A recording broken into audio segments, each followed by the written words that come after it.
Okay, Janine Durbin is a 99 graduate, so she is the elder of the graduates here. Oh, I hate that. Thank you. I'm not sure I like that introduction. Can I go back one slide? There. So I arrived in Chicago in January 1996, and I moved into a quaint little studio near Diversey and Broadway. I say quaint, but it was small. It was the smallest apartment I had ever seen in my life. But it was close to the lake, close to the 151 bus line, close to my friends, and most importantly, close to quarter beers at Yaxie's. So yes, that does date me. But being such a tiny apartment, it had a very tiny oven. In fact, I didn't even know they made ovens this small, other than a toaster oven, which my parents used to make toast. But with this tiny oven, I started to bake. I baked between Street Fest, Cubs game, Chicago Social Club, beach volleyball, and flag football. So again, it kind of dates me. Anyway, while at ABN AMRO Bank, I earned my MBA at the GSB. That's what Booth was called back then. Later, I took a job at Motorola and I moved to the suburbs, something I never thought I would do. But kids make you do funny things in life. Before I knew it, I was a single mom with 2 kids, 2 cats, and an ill-trained Cocker Spaniel. I wish somebody had told me that cats can live up to 20 years. Anybody want 2 cats? Somewhere along the line, I became obsessed with baking scones. My challenge was to create the perfect cinnamon scone. What started out just as kind of some tinkering, looking on the web for recipes, quickly evolved into Piece of Cake Bakery. Here's a double chocolate, my almond joy. How do I go forward?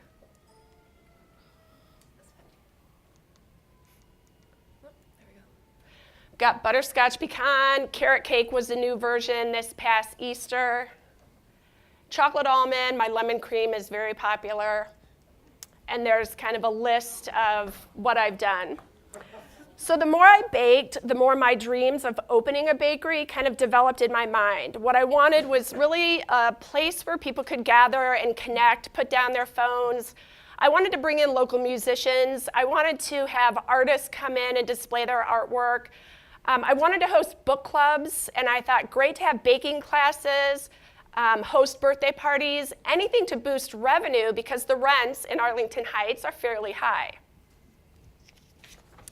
Well, in January 2011, Motorola split into 2 public companies, and within a year, Google announced they were buying Motorola Mobility, where I was working at the time.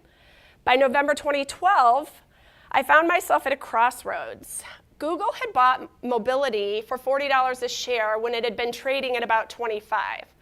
So I had no job, but I had 13 years of options and RSUs that had been accelerated. So I had a small fortune in my mind, perhaps enough to start my bakery. I looked around Arlington Heights. I found the perfect storefront. It was on the north side of the tracks. There's several apartment buildings. The metro station was right there. There was exposed brick, hardwood floors, and an outdoor patio. I thought, this is perfect. And yet I couldn't do it. I decided at that moment that my dreams of opening a bakery were great, but I also had other dreams. For me as a single mom, to send my 2 kids to college debt-free was more important. And at that moment, I decided I've got to rethink my bakery.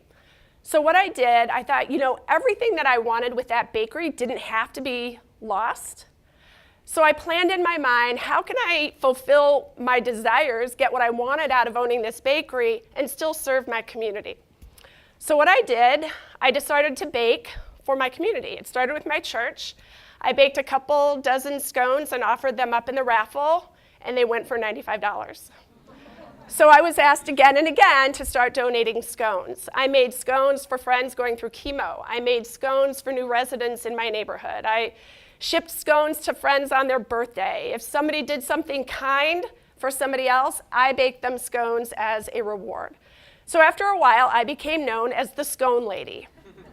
And momentum began to build.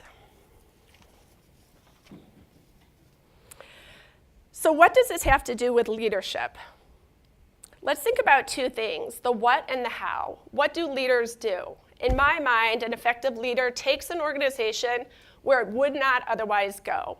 I think that came from Jamie Dimon, I'm not sure. But think about where we are not going. In this hectic, overscheduled life we lead, we don't always make the time to do kind and special things for others. But with my bakery, I felt like I could do that. Kindness is easy. Kindness looks good on everyone. Kindness feels good and never goes out of style. Now let's think about the how. How do leaders perform? How do they achieve their goals? They recognize and reward the members of their team. They inspire, they motivate.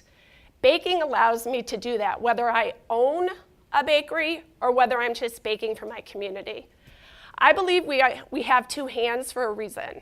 One to help ourselves, pull ourselves up, and one to help others, pull others up. And again, baking allows me to do that. So while I'm still a banker at Bank of America, maybe someday, when the time is right, I'll be a baker. Oh, wait.